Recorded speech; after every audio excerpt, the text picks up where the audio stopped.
help improve performance, help them with strategic development, and basically navigating any complex organizational challenges. That's where the focus is going to be. From a leadership perspective, it's more about helping them improve team management, and developing a good organizational culture. That's primarily going to be the focus there. And then also with personal development, just, individual personal growth and development. All of my plans are tailored towards the individual. So there's no cookie cutter approach. It's more about what do you need support with and how can I help you get there. And then I also do HR consulting. I've been in HR for 18 years, and I have helped individuals with startups, nonprofits. I've worked in big corporations, just having a multifaceted approach with HR, from talent acquisition to, just law, management, maintenance, development of policies and procedures, more of those, and handling complex HR issues. So that's primarily kind of like I know that's a lot, but those are the things that I'm primarily focusing on. Who did you list as your power partners? Who can work with you to give repeat referral business back and forth? Honestly, anyone could really fall in that category, because it's more around any managers, executives, any small business owners, that group. Those are the ones I think would probably be the most beneficial from my services, and I probably would be able to also refer services to as well for other organizations. Okay, and how do you go about like qualifying clients, or how can we qualify clients for you? How do you start the process in consulting with them?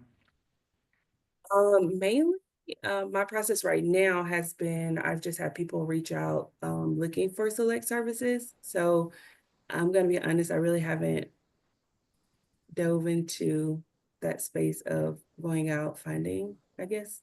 Is that what you're asking, more along those lines? Yeah. I mean, you were working for a company, right? Now you're on your own. Yeah, so most of the clients I've had have been previous individuals I've worked with that have referred me to other clients. That has been how I've built my network of the clients that I currently have. Okay. So when you do get a prospect, how does that conversation usually go? Is there like an evaluation that you do, or what are you looking for in a client? Yes, usually I do, it depends on the client, because if they want to do a virtual conversation, I'll do a virtual conversation. If they want me to come on site, I'll come on site, have a meeting with them. I can do one of two things, depending on what their need is. That's really what determines it. If they want me to do a needs analysis, basically where I come in, I can do assessment of their business, talk to them, get an understanding of what it exactly is that they're looking for. Because I do offer so many services, it really depends on what their need is. So I do have a survey for clients that they can complete prior to me coming, where they can list like what they're looking for, what type of support they need, what their problem areas are, or what they think their problem areas are. I can administer assessments. So like I'm big on doing a 360 assessment, especially because coaching can be tailored to the specific individual, or it can be tailored to a group. So that would depend on the organization, on what their need is. So I would go and have those conversations. I can have those conversations virtually or in person, which a lot of individuals right now, they really prefer the in person, going in, talking to the employees, getting that feedback directly from them, taking those notes, and then sharing what I'm finding with the organization to let them know what the areas are that they may need support in. Okay. Any questions for Tatandra?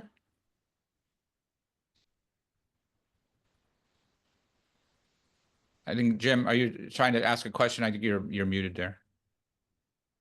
I don't have a question, but I do have a comment that Tatandra came by and visited Vince Tardo and Anna Tardo and sat down and talked to us as a couple more so than actually business owners, or two business owners that are couple married and dealing with the I'd say the unique challenges that a married couple has run a business. So she did a really good job navigating and asking questions, and she sent us a proposal so we can get going with some coaching. Just haven't pulled the trigger yet, but I would recommend her highly to come out.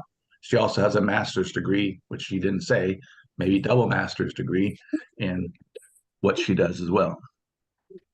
I think that's important to mention those degrees, Satandra, because it just lends that credibility to and that experience to what you're doing. I would lead with that in a. Well, I have 2 master's degree and I'm working on a PhD, and anything else you want to know? Smart ass. Wow. Underachiever, I see. I don't study in any of these areas. I don't even listen to podcasts on it. So I'm glad you've got all that knowledge. Jim, did you want to make a comment?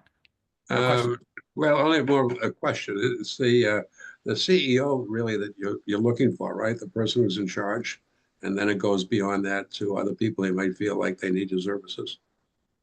Yeah, so it depends. So sometimes I have managers who reach out because they have employees who are struggling with being a leader. So I'll give you a good example.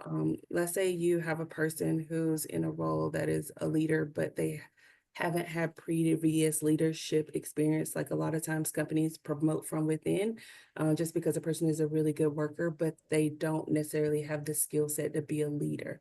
So that's where I would come in and support that individual in helping to develop them with their leadership skills. So it's not necessarily always the CEO. Typically, people who reach out to me are HR managers, directors, where they have an employee that they don't want to lose. One, probably because they've been with the organization for a period of time. Two, because they do add value. They just need to develop that additional skill set. So that's usually individuals who reach out and contact me. Now, I do have 2 CEOs that I've been working with, but I worked with them previously. So they know me on that level. So they've reached out about support that they've needed with some directors. So I've helped on those levels as well. It just really depends. So it's not necessarily always the CEO who reaches out. It could be someone else from a different department. All right. So you get them to beyond their level of incompetence. Basically, yes. Yeah. And I work with the leaders to see where are their shortfalls, like what are some currents, which is a big reason why I do the 360. Because a lot of times, when it comes to leaders, they feel that they're in a different place than where they actually are. But it's good to give them that perspective from their peers, their leader, to say, no, this is actually where you are, and these are the skill sets we would like to see you develop in these areas. Got it. Yeah, we've been wanting to have this level of kind of HR expertise. There's a lot of members who like to network with business coaches, and I think the trick here, Tatandra, will be first, we'll do a podcast with you and get a lot of this information out and share it, but kind of hone in on some of our members who can, because you have access, you have the ability to know a lot about a company, right? Yes. Yeah, and that can help in the IT area. That can help in just other areas as well, I'm sure, because you're in tune with what the company needs or does. At the same time, we have to educate people about how you can help companies with education, like you said, individual coaching, group coaching. So that's why I'm really glad that we have you in our network, because I think you fill a role that's really missing. Anybody else? Any questions? I had a question. If you ever do, are you planning on ever having like webinars or, roundtables or, seminars personally, I or do plan to do seminars. Actually, that was a request of a client today. Oh, okay. Yeah, so that is something that I do plan on doing in the future. I'm actually going to put together some trainings for a new client I just got today. So I think it'll be good things that I could utilize in going forward. Right now I do certain trainings around like HR issues, more so to speak, and then also leadership development. But I do want to expand that eventually. But yes, I can, and I do believe within the next 3 months, I'm going to be having some established trainings that I could utilize on for multiple organizations. Right. Tatandra, I started the recording on just after you started speaking. I forgot to turn it on. Would you mind just introducing yourself again, your company name, and just the introduction of what you do again? Sure. Smart man, Alan. Smart man. Get it in there for the AI. I'm Tatandra Grant. My company is Tatandra Grant Coaching and Consulting. I am primarily focused on executive coaching, leadership coaching, personal development, and HR consulting. Those are the primary. Great. Thank you. Thank you very much. Yes, Johnny, that's exactly right. I'm so reliant on your AI now. It's such a awesome tool. So, well, welcome to Tandra. Thank you very much. Let me think here. Let me look at my agenda here.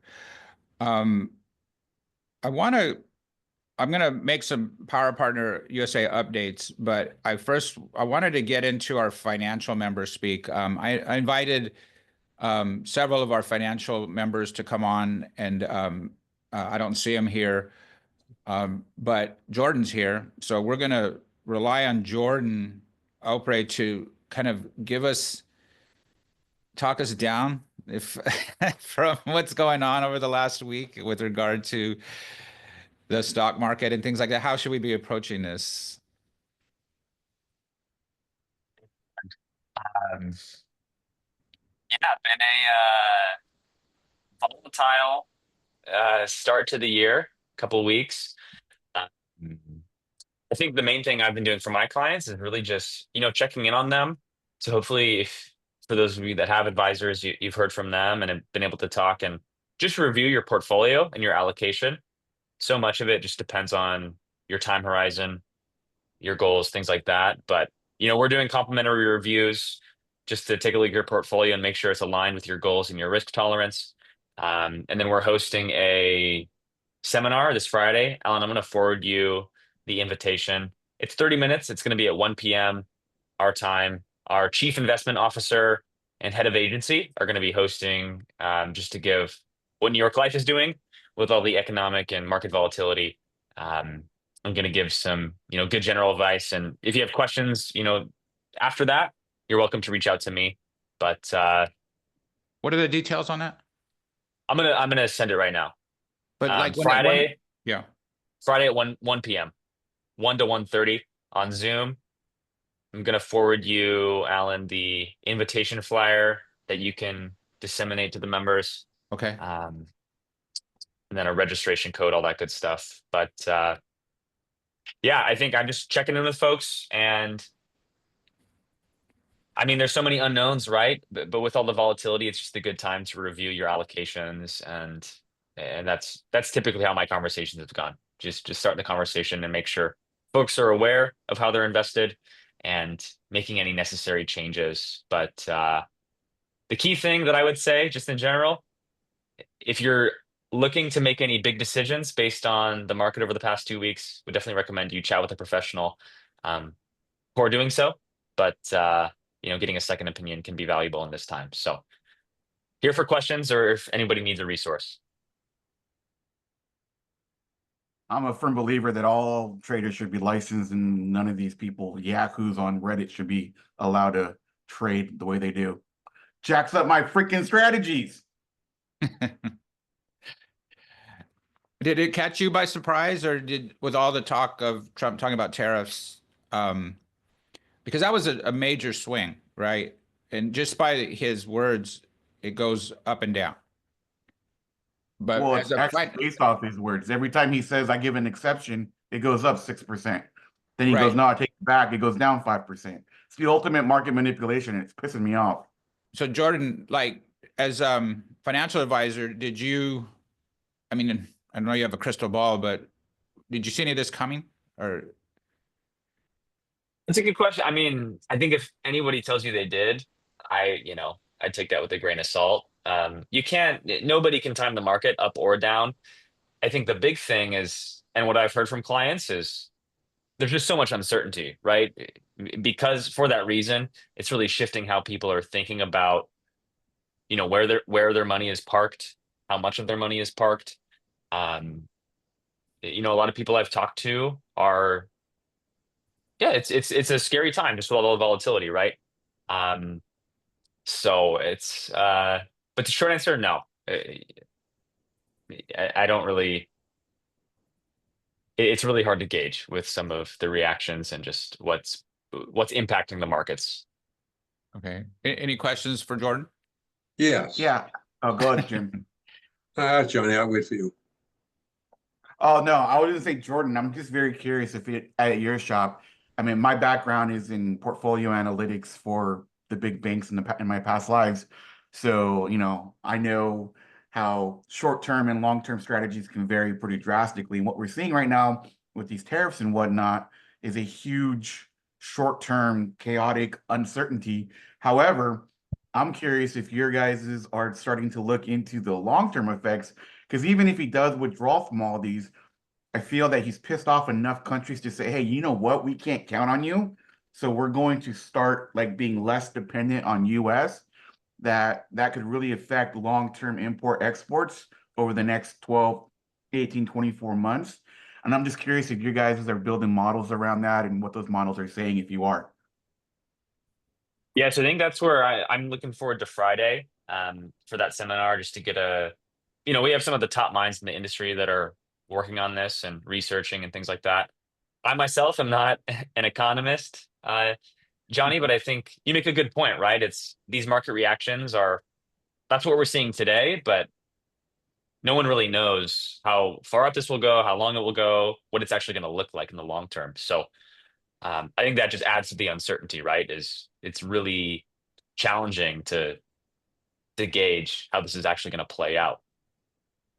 Got it. Yeah. Thank you.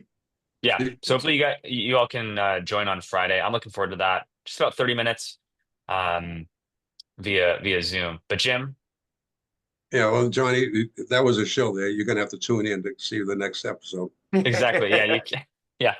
So I can't give He's that not gonna tell away you. for free You're a on this great meeting. salesman, man. I might need to reach out for you for sales.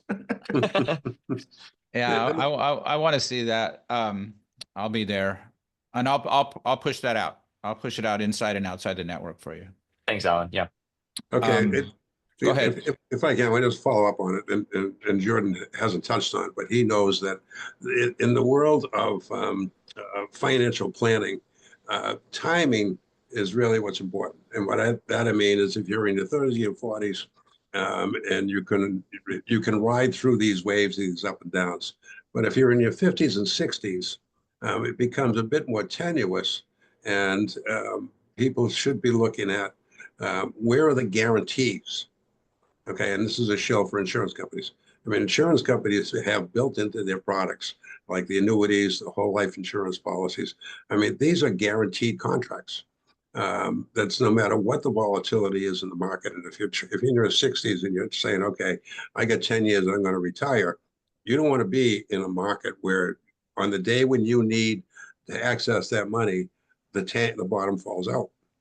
Okay, you need to have a steady stream of income, or you need to know how much money you really have with which you can work, depending and relying on something as volatile as the market. This last 10 days shows us that's dependent on when you need to access that money. It tells you where you need to be putting your money so that it's accessible and dependable.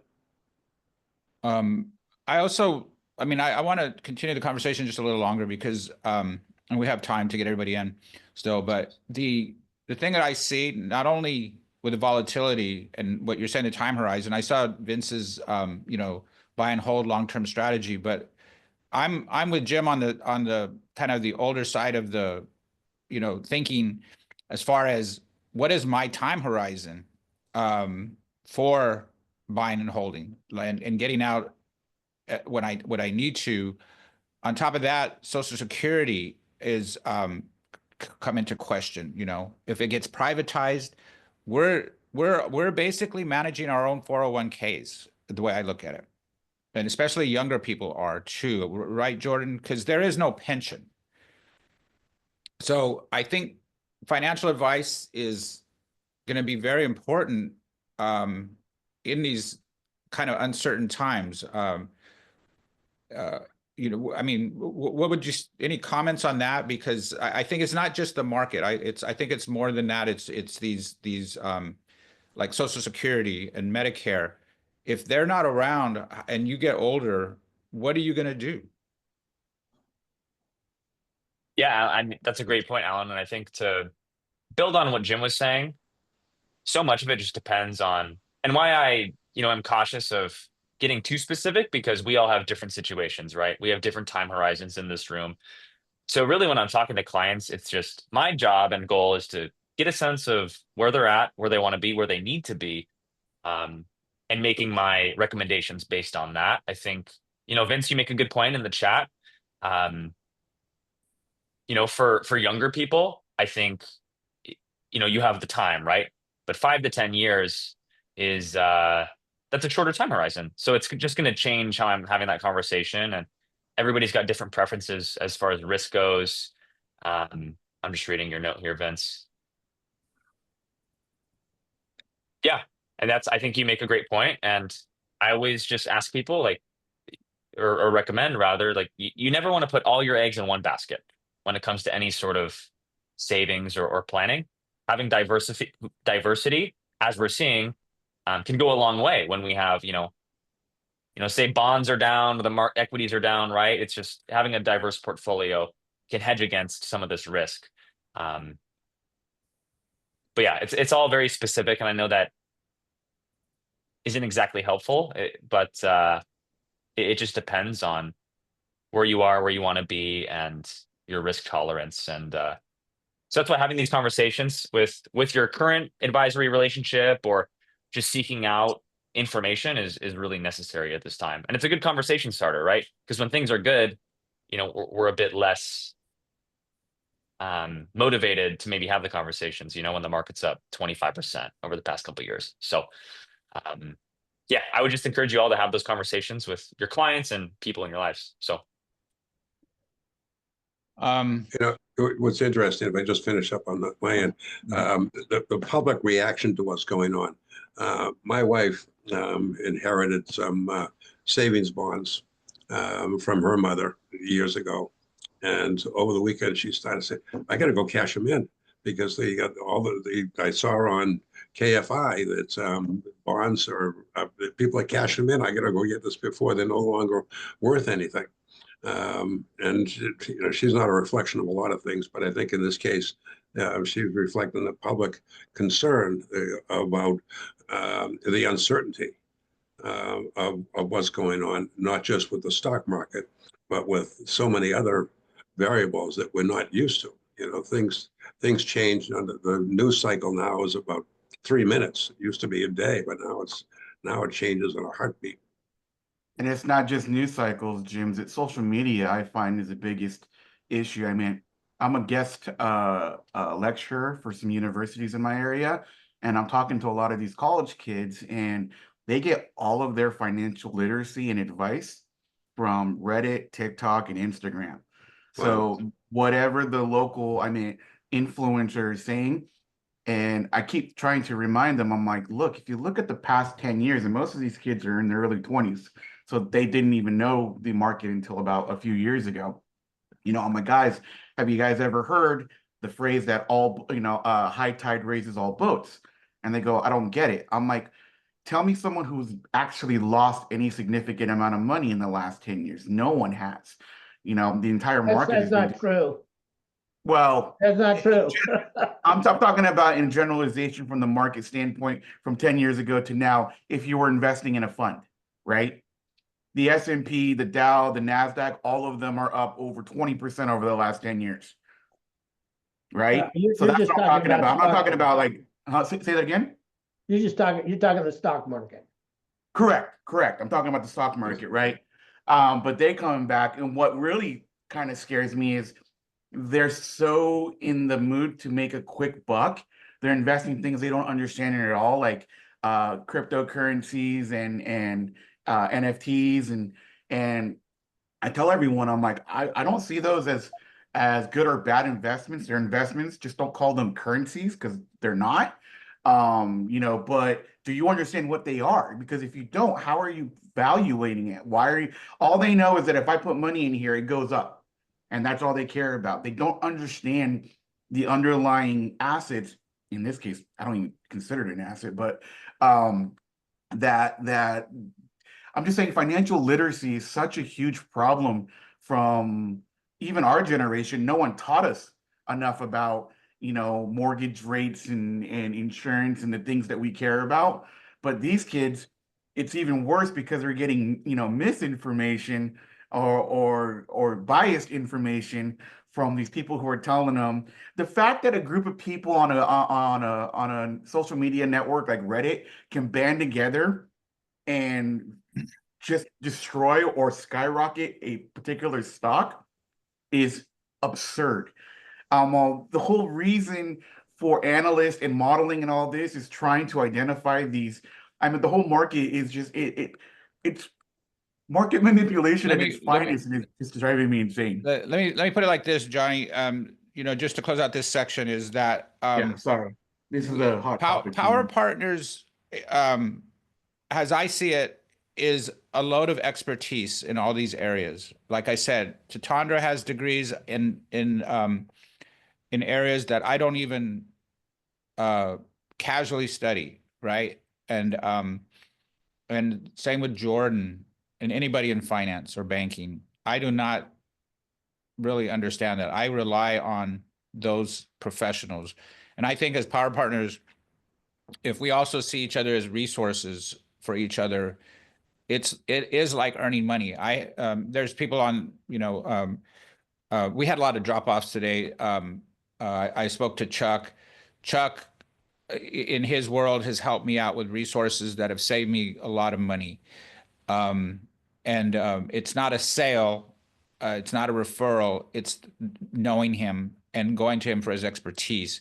So that's what I want to do is bring in Jordan as that expert or that guide, to Tandra as that guide for us. And this is going to go into Finn too, or Jim, or Tom, or Johnny. I'm using Johnny right now, depending on him. Okay, so that's what I see when I say that things are going well in Power Partners, is because I see the activity, I see the interactions going, and it's one-on-one. I don't see I'm not privy to everybody's conversation, but I'm certain that they're very helpful to each other. Okay, let's move on. Oh, go ahead, Jim. Yeah, nice try getting it back to what we're here for. Yeah, sorry about that. I kind of go off the rails sometimes. Well, we have a small group. It's okay. Paul Simon sang a song a while ago. He talks about every generation throws a hero on the pop chart. What we're experiencing now is, Jordan and Finn probably don't remember what it was like in 2008, 18 years ago, when there was so much volatility and an economic and a cultural crisis. Okay, so here we are 18 years later, and we're going through it again. And we had it in the early 80s as well. So what we're having right now is just a repeat of history with a different set of metrics and parameters. Will it level out? Yeah, it'll level out. but who knows what it's going to look like when it levels out. And again, to what Jordan had to say, is we got to tune in tomorrow to find out what the future is going to be, because he's not going to let on. Was anybody here heavily involved in the stock market on October 7th, 1987? Yeah, No, I remember it, but I didn't have any money then. My grandfather was. Yeah, You're well, talking about the SNL? And I was, and the stock market dropped 400 and some points on that day, which was like a 4% drop, and the whole world was coming to an end. And I happened to be involved with some people who were very, very, very wealthy at the time. And they looked at it as a group as a huge opportunity. And I was on their coattails because I was, I don't know, 34 years old or something. And I followed their advice. And it's a unique situation, I understand, but these waves in the stock market going up and down and up and down, and I think my personal opinion is that what's going on right now is a huge buying opportunity.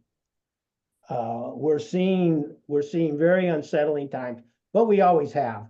I mean, when I got in this business, interest rates were 19%. Stock markets were gone up, got down. I bought a house and I thought I got a great deal at 13% interest. So these times will pass. I think from my perspective, we have to cleanse. We have to go through some pain. We can't continue the deficits that we've been carrying. So long-term, and I have a lot less long-term than say Jordan does, because I'm considerably older. Take some of your money and invest it. Take some of your money and put it safe. One of the things I wish I'd known when I was much younger was about insurance. I think insurance products, if used properly, are tremendous products. They have a high value. Some of the insurance products I bought 40 years ago now are very valuable. So we'll get through this. There's going to be some pain, but I think in the long term, what we're going through is a cleansing that needs to take place. There's my 10 cents. Thank you, Tom. For AI, that was Tom DeLeo. He didn't mention reverse mortgages once. Nice going. Right. And this goes back to interest rates. I'm going to bring it back to expertise. Like that's where you go. We go to each of these individuals for the expertise on it. Now, what was I going to say? Fan, Tatandra, this is not like our normal meeting. This is more of a back and forth on. This is more like an office hours meeting. Because we usually have like a lot more people and we have to like get everybody in really quick. But I think this sometimes is more valuable because the fact that we don't meet other than this time monthly on a regular basis is our chance to talk and get to know each other a little bit more. On top of that, let's move on to our. I just wanted to say some updates on Power Partners USA. If you notice, we're just showing off our Power Partners USA by IntelliGauge AI logo that Deborah made. I noticed. Very nice. Thank you. It's we've been really workhorse. It's a workhorse now for me, and I'm getting better and better at prompting and using Johnny's AI for Power Partners and adding new contacts as we get them in to push them out to you guys individually. So Tom has been a recipient of at least 3. I have to work on some more for everybody else. I think, Johnny, I sent you one. These are members as well as people outside the network. So that's happening. AI is happening in Power Partners. The golf lessons are starting on June 2nd. We have another series starting with Ryan Cooley at Little Rec.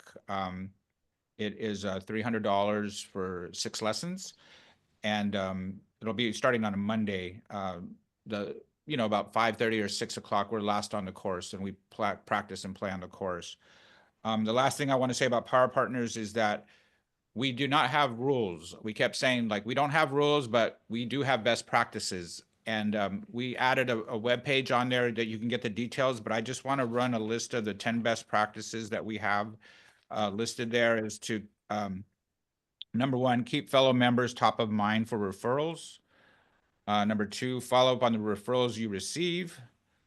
Number 3, get to know fellow members. I'm not going to detail them. I'm just going to get through them here.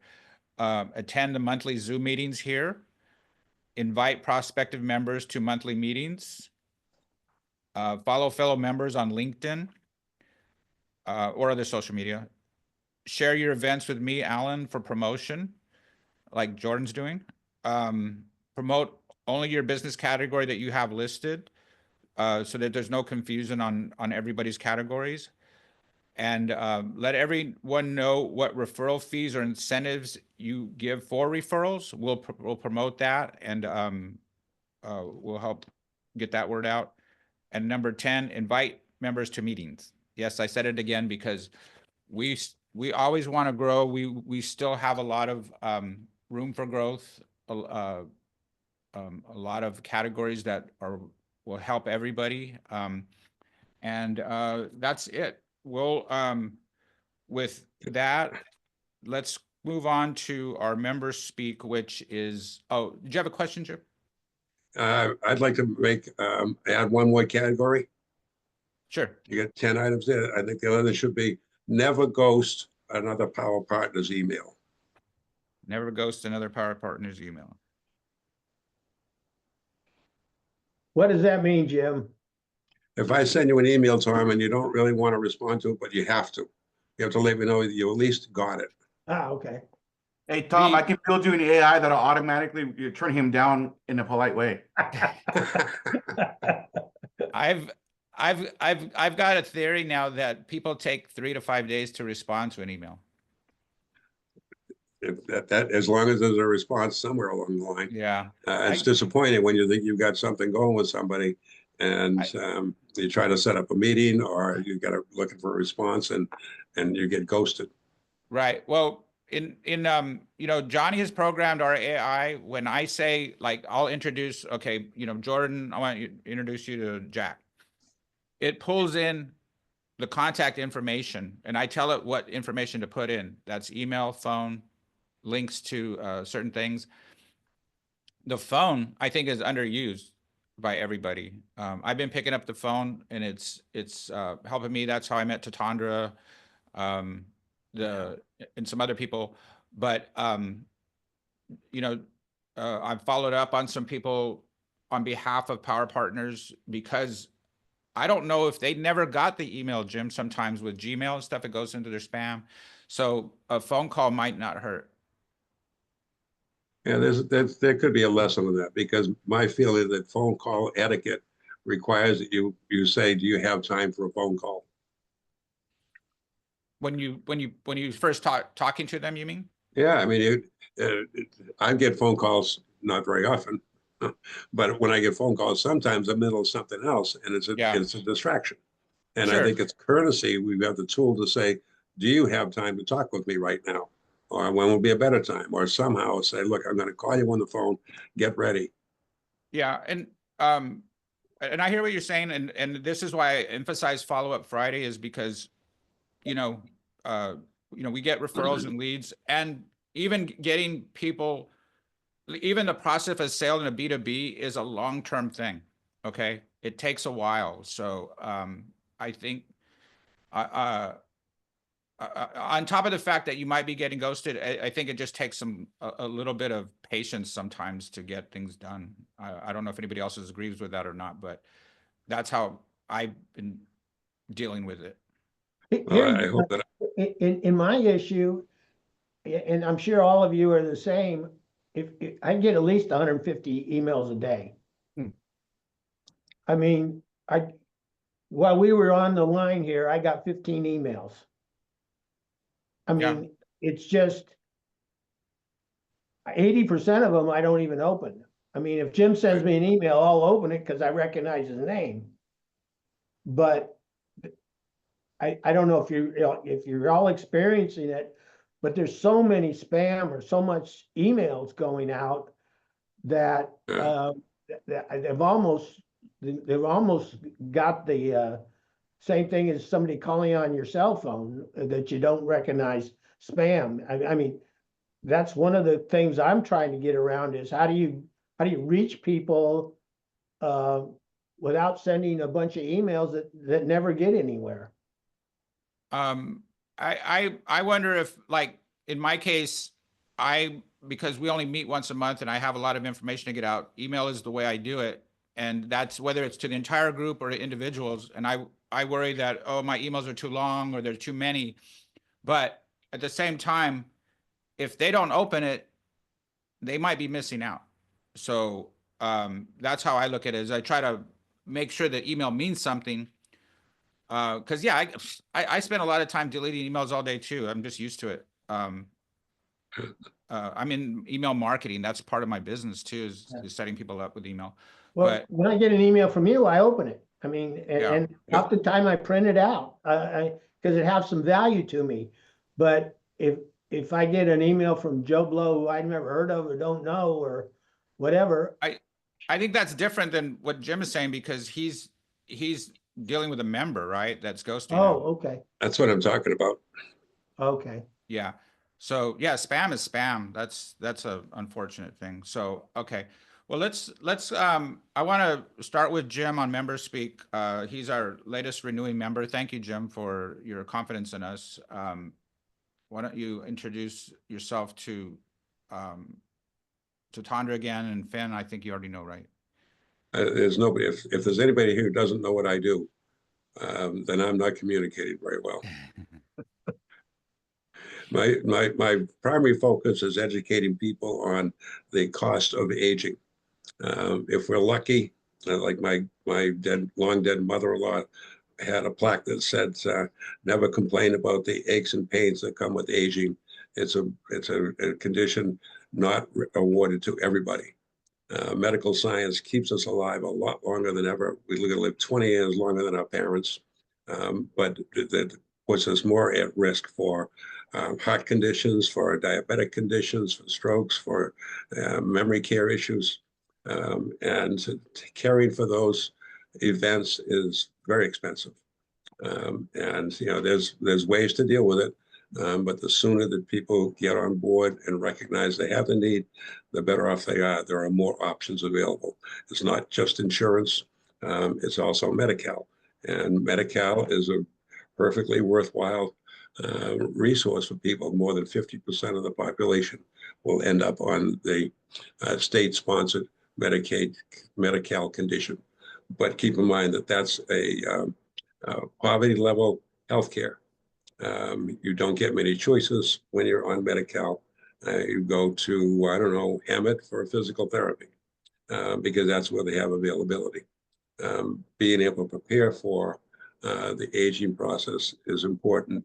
If you want to get out of the Medi-Cal cycle and have more options, then I'm the guy to talk to. We can work out other plans. Sometimes it's insurance, sometimes it's replacing assets with other things, but it's a condition of living that in the 21st century we all have to be prepared for.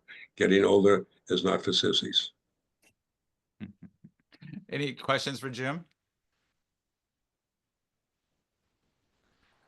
Okay. Thank you, Jim. I'll come back around to you with something else later, or I'll reach you out offline. So Finn, pardon, thanks for joining us. I think people are dying to hear what you have to say, who you are, and what you think of us so far. Hi, my name's Finn. If you didn't hear earlier, when I first joined, I worked for Pardon and Gladich. I'm one of the assistants there. And we're a personal injury law firm. And somebody called us ambulance chasers earlier.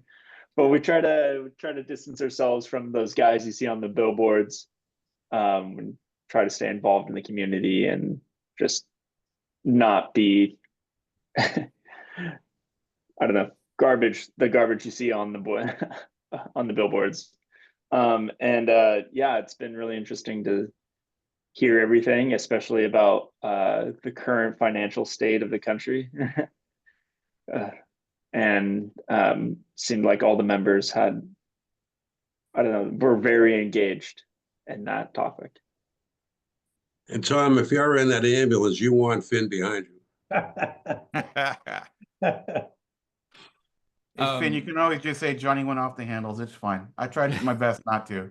No, you didn't go off the handles. I was thinking to myself, I'm like, man, he must not be a fan of Wall Street bets, you know? Well, to Tom's point, That's- I worked at Citigroup and AmeriQuest in 07 and was part of the 2008 crash. We actually created a regression model that accidentally predicted the crash of 08. When we gave it to our bosses, they all told us that our model was wrong and to go redo it. And so we hung our head low thinking we were failures. And 15 months later, they shut us down. So yeah, I don't like Wall Street very much, only because So Finn, like you guys, can you give us like an example of the type of work you do, in the sense of, is there a commonality of the cases you take? Yeah, so the majority of our cases tend to be car accident cases, just because I take the 405 every day to work. I see about like 3 to 4 accidents like every day.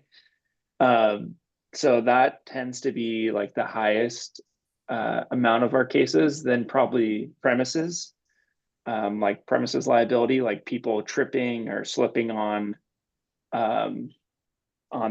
stuff at like a store or some other location. And then we also handle dog bites, and then a lot of other cases we take a lot of other different types of cases, but those 3 tend to be the most, take up like the most amount. Okay, you're breaking up a little bit. So, and who are your power partners? Like insurance companies? Who gives you repeat business? I mean, you're actually going after insurance company, I guess. So, you know. Yeah, a lot of times we're actually going after insurance companies, so they don't tend to like us. So a lot of our repeat partners are actually other attorneys, because like if it's another personal injury attorney, we actually handle trials. We'll take a case all the way to trial, and a lot of attorneys don't ever go to trial. So we'll get a lot of referrals from other personal injury attorneys, other attorneys in general, because people don't want to go use the billboard attorneys. So they'll go talk to somebody they know who's an attorney, and then they might pass them along to us. And then we do just kind of a lot of word of mouth. You know, a lot of people, or a lot of our previous clients, like have positive experience with us. And then when they know like a family or loved one gets in an accident or something like that, they'll reach out to us. So a lot of people can be referrals. Any questions for Finn? Here comes Candace here. Let me let her in. Give me 1 second here.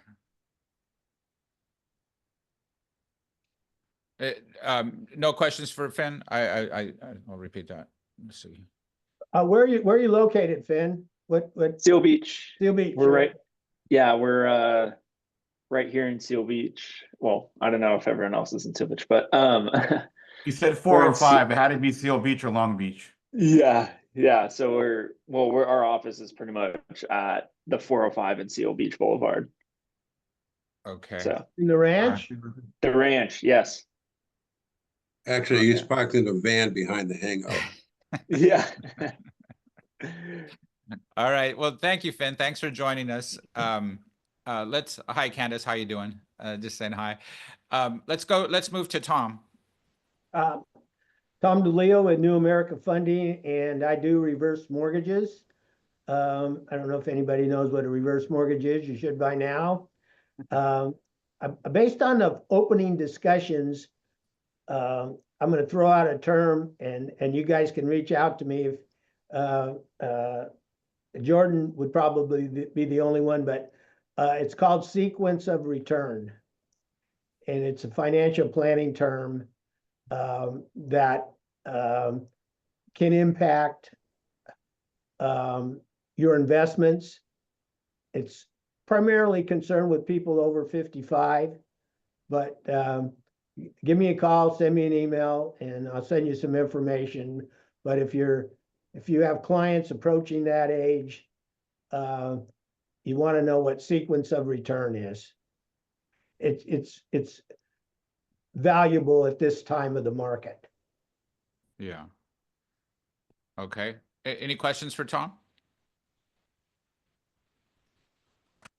Well, Tom, look out for more introductions as I start to reach out and meet non-members that they'll, I asked Tom, are you interested in meeting this person or that person before I send it out. So it's not random. So hopefully that's working out for you, Tom. No, they've been good contacts. Okay, good. Yeah. I'm actually going to have lunch with one of them. So yeah. Wow. All right. Awesome. Working out good. Yeah, that's going to be expanding throughout. Like Tom's almost like a test case. And anyway, let's move on. Deborah, what's the latest with iTrust Marketing? You're on mute. Hello, Deborah Armijo, iTrust Marketing, helping businesses with their marketing, develop websites, do print materials, digital marketing. So all visual communications. I was thinking of like who we've done some work with CMC. Charles Kelly gave us a lead. We did a banner for him. He's promoting his business with the Wilson High volleyball. So if you're driving down on 7th, you'll see his banner. Meritax in our group, the tax services, doing some printing for them, some folders, covers for their clients when they give the tax forms to their returns to their clients. Alan's doing digital marketing for some of our AdWords, Google AdWords for our clients. And also we have, hopefully with Johnny, we have a client that basically is the housing information and services database for all Los Angeles County. So we're working on a proposal with Johnny to get AI in their system, because it's a lot of, they have a lot of information, a lot of clicking around on their website. So they are the source for Los Angeles County. So we're trying to get the AI in there to make it easier for their property managers, agencies for different services, and their clients that look on there. So make it a lot easier for them. And they're interested. So it's just a matter of putting a good proposal together for them. You'll have it today. All right. Oh, yeah. well, I didn't mean to for rushing No, that. it's funny you should say, because if I share my positive. screen, I'm actually working on the final pieces from the feedback that I got from the team. Well, I just, bringing it up that it's actually positive that we're working together and trying to bring this technology in with our clients. And we're looking forward to also help our other marketing, our clients marketing with that. So I think it'll help them out. But yeah, so as I always say, if you want to see samples of our work, visit our website, itrustmarketing.biz. Another thing I want to say, not everything is visual to the public. We've done things like for companies like sales forms. And, I had to do a sales form for a client that not only got it printed, but I had to make it a fillable PDF. So they're using it online and things like that. So it's just across the board. itrustmarketing.biz. Mm-hmm. Thank you, Deb. Any questions for Deborah? Yeah. Okay. All right. Let's go on to Johnny. Well, I am founder and president of IntelliGauge. We are a managed and AI implementation company. Basically, what does that mean? Although we do have the capacity to build AI models for you, we've figured out that implementing AI is more of a challenge for smaller, medium-sized businesses, especially those with constrained budgets or not a very deep IT staff with a lot of the expertise needed for implementation of that. So what we've done is we've built a platform that allows small businesses to provide us all of their information, and we work with you guys to identify where all your data is. We create the process to suck it in. We create an AI knowledge base that you can then have an assistant to be able to basically talk to your data or have your clients talk to your data and train it to respond in any which way you want, so that it could either generate leads for you on the front end or on the back end, help you with compliance, procedures, policies, really anything that you want. And we do all this and we manage it for you on a monthly subscription basis. So we're trying to bring AI into an affordable way for small and medium-sized businesses. Great. Yeah, I saw that IBM is, marketing the same thing that you have, Johnny. I just like they basically put it as like, your proprietary information will manage, in AI, and that's exactly what you're doing, and that's awesome. I think that you're I was first, damn it. You're first, and we want to tie in with that. Okay, just because we're running out of time, let's go to Vince. How you doing, Vince? All right, good morning, everyone. Vince Attardo with Coastline, full-service general contractor specializing in emergency services such as fire, smoke, water, sewage, vandalism. But it doesn't have to be emergency for you to call us. We do bathroom and kitchen remodels. We just happen to do them a lot faster than most people because most of our work is done within 4 to 6 days and or a couple of weeks, not several months or half a year or longer. We don't have a lot of jobs in the hopper, so we're not putting people off like a lot of contractors would do. But I'm also a licensed plumbing contractor. We specialize in emergency service for both companies. So a lot of people that are in need different times of the day or night, you'll get a voicemail or you'll get just a phone ringing with no answer. It's not uncommon to see people advertising 24/7, but not actually be 24/7. So that's a big benefit. Lately, Google has recognized that we are a provider of 24-hour services, and we're being highlighted, and a lot of calls are being directed to us because the others are not. And the algorithms are seeing that these other people are not answering their phones, and we are. So we're getting a lion's share of business after hours, which has been really beneficial to our bottom line. But just keep us in mind if you want anything to do with improving your home as far as textiles, could be upholstery, drapery, any kind of wall fabric, curtains, valances, anything that would be normally dry clean, we can do it for you with a guarantee of no damage, no shrinkage, which you won't find a dry cleaner to do any kind of guarantee in writing, but we will. Especially if they're old and brittle even, and they've been turned down to be cleaned by others, we can do them with a guarantee of no damage, no shrinkage, because we do them by hand. It's a different type of process. So keep that in mind. And if you know anybody suffering still with odor or from fire, smoke, or pet urine even, we can help you with that. Great. Any questions for Vince? I want to come back to you, Vince, with a comment after I talked to we talked to Candace. Candace, come back, please. You're next. About the project that we had here, but let's because we're running out of time. Candace, are you there? How are you doing? I know you had other meetings to get through before you came with us. Hello. Hi. Yes. I have a meeting every Tuesday at 2:00. Typically it's 20 minutes, but it was a lot longer today. So yeah, hi everyone, I'm Candace. I run Daft. Basically what we do is provide customized virtual assistant services, everything from lead generation, appointment setting, project management, picture video editing. Literally the possibilities are endless. What makes us different than most companies is the fact that we actually have customized services. So depending on what it is that you're looking for, we're going to make sure that we provide candidates with those specific, with that specific knowledge, skills, and abilities to be able to help you maximize your business. If you use specific CRMs, we would make sure that we find candidates that are experienced in your CRM. With that, it's a little bit tricky because it has to be one of the more popular ones like HubSpot, Go High Level, Active Campaign, things like that.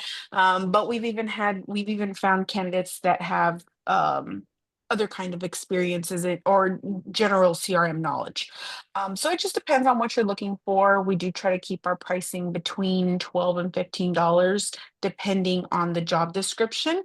And then we also have a pretty good affiliate program. So yeah, that's something that I can definitely get into with anybody that may be interested. There's no buy-in or anything like that at all whatsoever. And that's about it. Okay, for the benefit of Finn, you're relatively new to the network. Candace, how has your experience been so far? It's been great. I know I've met with several other power partners and working on contracts that may potentially, go somewhere soon. I could definitely see where, yeah, Jim's definitely one of them. Yeah, so it just depends. Like I said, if it's something that you may be interested in, I unfortunately I wasn't able to hear what you had to say, Finn, but I definitely am looking forward to learning a little bit more about what you do. But yeah, it's been great so far. I like it. Okay, good. Well, that's everybody in this round. I just anything we missed? Any last comments from anybody? Alan, did I say the banner job that I did for Charles was referred by Kelly? Right. Mhm. No, Did you I- didn't say that. Yeah, That was Kelly Hawes or Mhm. so I just wanted to make sure I got that in. yeah. We have some done deals happening. We just want more, and it's all good. Let's see here, and yeah, Kelly will be on like next week. There's like some transitions going on with people, so it's been an interesting particular, like this is the first time we got into like a topic like this, and I thought we did pretty good. It's just I think it was just a very timely and important to everybody because it's related to money. So thanks for everybody's time. I don't have anything to say. I just wanted to mention, I wish I could have gotten Vince in with our property manager because on a remediation project, because the remediation company that did the job, they finished it and they sent me, this was in a crawl space and we live in a condo building. They sent me a letter saying, if they don't pay, we're going to put a lien on your place. And I'm like, I didn't even sign a contract with these guys, right? And they're sending me threatening letters. They sent the same letter to the property manager along with the invoice. They didn't even give us a chance to pay. So it's just kind of like, we're not going to use them anymore, Rude. Vince. So it was just unfortunate that we couldn't get you guys in to do that job because I don't think it's too late to go back around, circle the wagons again and reintroduce them to me again, letting them know I'd love to speak to them because I never have spoken to them. yeah, because they're out. So I will do that. I'll make sure that Mhm. that you're, we'll kind of we got to just make the contact, make I have sent them emails. It's just getting that owner in touch with you. I'll make that a point of that. Okay. Yeah, pick up that phone again. Like you said, it works real well still. I use it all the Yes, time. I don't care anymore. I'm into phone calls. Hi Deborah, it's happening. Yeah. I'm the end of the baby boomer just by a couple years, so I'm still a phone call guy. Texting takes too long for me. I can just get more done and a phone call. Candace is more up to date with her Calendly, which I'm learning how to use. And I did meet with Candace like briefly, and I still need her services, Candace. So we haven't gone anywhere. We just haven't followed through. We're not ready yet, but we will be using your service. Yeah, that's Sounds great. We're ready here. We're here ready for you whenever you are. Thanks. yeah, Candace, you Tammy. missed the part where I think I see Power Partners where we're relying on each other's expertise. We do have to listen to the podcasts of others to get the detail. There's not enough time in these meetings or anywhere to really learn about each other. Everybody pretty much has a podcast that's on this call. I've gone back and reheard some, and it's given me ideas. It's given me, I should, introduce them to this person or use that service or something. It's generated a slogan for me that I'm going to work out is that conversations lead to referrals. So the more conversations we get into, Absolutely. the more referrals it leads to, because the ideas start flowing. One thing that I've told people is like, in like my networks and stuff like that, I'll say like, hey, I'm part of this group called Power Partners. And so we have like a lot of people in a lot of different fields. If you're ever looking for something, just let me know what it is, and I'll let you know if we have somebody in our group that's already does that. And I'll mention, like, I haven't, personally worked with them, but I'm within that tight group that somebody's worked with somebody there. They have obviously great reviews. So that's one thing that I do also to make sure, potentially you never know, somebody might need something, and it's like, hey, they don't know that I could potentially be a resource to connect them with. Maybe I don't have what they need, but I can connect them with someone that does, which I would look at Power Partners, obviously. Yeah. Yeah, we're getting known out there because we're hammering the branding. People are seeing when we have a renewal, when we have a new member, which, by the way, Candace, we announced a new member today. So we have activity, and we have the resources. So thank you. That's awesome. Yeah. Okay, well, I'll close it out here. I appreciate everybody's time. I'm going to reach out to some of you guys individually about, office hour. I'll just mention it here while I have you on the phone. The office hours meetings, like for Tom, for Jim, for Tatandra, what I want to have is where you get like say a 10-minute presentation with Q&A afterwards. Promote that for you. Put a date on for Zoom. Push it out there. See who we can get on to listen to that presentation. It doesn't take much for me to do that. I think, I know that some of you guys already have presentations, so we would just calendar it, put it out there, promote it. And the people that are interested in seeing it will log in, and they become potential clients for you. Alan, if you didn't sign any contract with anybody, I wouldn't worry about anything as far as payments being due to anybody. If they did it on your behalf, the HOA would be responsible. Yeah, I just thought it was offensive, Yeah. Oh, yeah. Very, very unwarranted. And they should have had it to you, and they should have had you authorized because you're the condo owner. And if you are the condo owner, then they can lien you. But if you're not the owner, they cannot. Well, I own my condo, but it's in a common area, and the HOA are the ones that signed the work order. Yeah, they did it on your behalf, so you're off the hook. It's their responsibility to pay the bill. They did it on the building's behalf, not on my behalf. It's under my unit, but it's not in my unit. So there you go. Common area. I'm not worried about it. I was just saying, if we had you, we wouldn't have had that surprise, right? Very much. And that's exactly how you could lead into it. Is like, well, I know you've had a negative experience here. I can, guide you towards a person where you wouldn't experience anything like that. Absolutely. Yeah, I'm trying. We're gonna get you in there.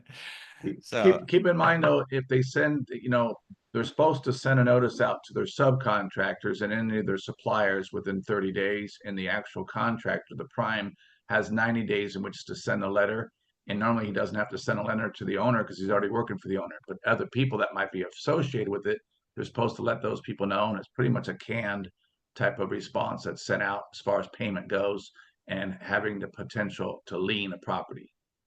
don't you have to give them some time to pay? Should have worked out a 30, 60, or 90 payment already, unless it says pay upon completion. And then they have to send you the invoice, like you said. They can't pay if you don't have an invoice. Yeah. Yeah. Well, I'm cool. I'm just bringing that up, that these things happen. So thank you, everybody. Finn, if you have any questions about Power Partners, please reach out to me. We do want more legal professionals in our network. We have some in different areas, and like Mark couldn't make it, but he's a bankruptcy attorney. But as you said, attorneys give each other referrals. We're also looking for more attorneys to join. But as you can see, we're active. So hopefully you're interested. Okay. All right, everybody. Thank you. I'm going to stop recording and then we'll go from there. Candace, thank you. I'd like to meet with you again sometime soon just to catch up on another prospect. Okay. Absolutely. Okay. Sounds good. All right. Talk to everybody later. Take care. Bye-bye. Bye. See you later, everybody. Have a great day. Bye-bye.